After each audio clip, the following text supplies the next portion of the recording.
Hello snowboarders of the internet, I'm your host Avran LeFeber, and in this video we're going to be reviewing the LibTech T.Rice Pro. This board features Mervin's C2 camber profile, which is reverse between the feet, then camber underfoot.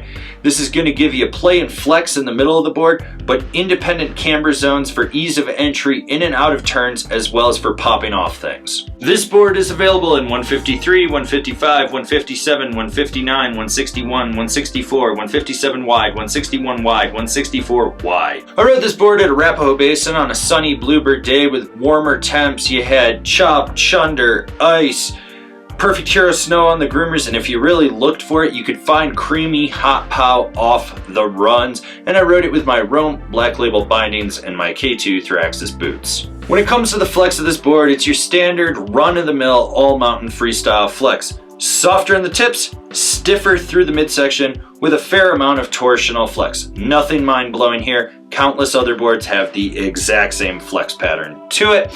And when it comes to stability, this is a board you want to keep your knees bent, because if you get into rutted out terrain and you're trying to point it, that camber profile takes a hit right in that front camber zone. You're going to feel it. When you get on a groomer and it's a little more smooth, it's a little better, but you do get some chatter that sends that kinetic energy into the front and back foot, so you feel that underneath. Basically, it's a really lively board and not too damp. So the snap is there and the camber profile is easy to engage. You have independent camber zones under the front and back foot, so you don't have to load them all in unison. You can be a little more laid back off the back foot and pop, or you can try to pop with both of them together. Basically, the snap's there, it's nothing mind-blowing, it gets the job done. You'll be able to pop off a side hit, a roller, cat track gap, if you will.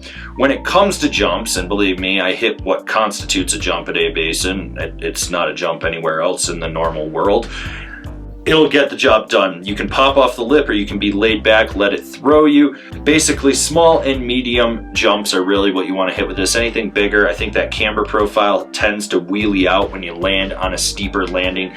Just something to be aware of. So having independent camber zones with a rocker hinge point in the middle makes this board actually super butterable. Basically, if you don't know how to butter and you lean back on the tail, you can do a wheelie and be like, woo, look at me, I'm buttering.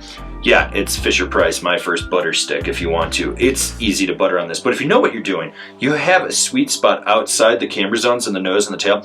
You can really lock it in, put your weight on the outside of your binding. That's going to flex it down, and if you kick your back knee and it's going to bend that rocker, you can basically butter this thing till your heart's content, and it will hold and lock in until you're done. Then you'll be able to pop out of it and do what you want. When it comes to jibbing, it's pretty much the same thing. It locks into nose and tail presses, and those camber zones give you just enough pop to snap off the end of the feature.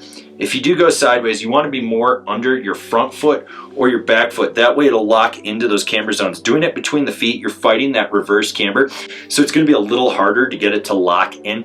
It's still going to be able to do it, and this board won't clap out. It's got enough rigidity in there that it's not going to just flex right around the feature and blow itself out. The edge-to-edge power transmission is nimble and fluid. It's very consistent. You can just get this board from toe to heel back and forth with very minimal effort. You don't really have to worry about it. One thing that you do have to worry about though is if you're in lumpier terrain that's a little bit steeper, it can get a little hooky. It just doesn't have that rigidity to plow through everything. So when you're going from toe to heel, you can just feel it kind of hook up and catch, and you're like, whoa, what's going on here? I only had that happen in steeper, lumpier terrain, as I already said.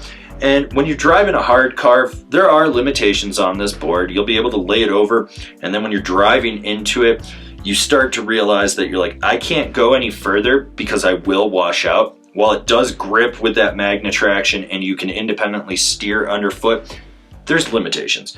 It's those short, tight, quick setup carves and medium to mellow hard carves that it really stands out. It's when you truthfully try to lay it over aggressively, that's where you run into the limitations. Overall, it can carve, and most people are going to hit the peak performance on this board and be totally happy with it. Who's this board for? Someone that truthfully idolizes T.Rice, and they're going to be nothing more than the best rider in their friends group. A weekend warriors one board quiver killer. That's what this thing is. So it's been a while since I rode this board. I just wanted to hop on and see if anything changed. It hasn't.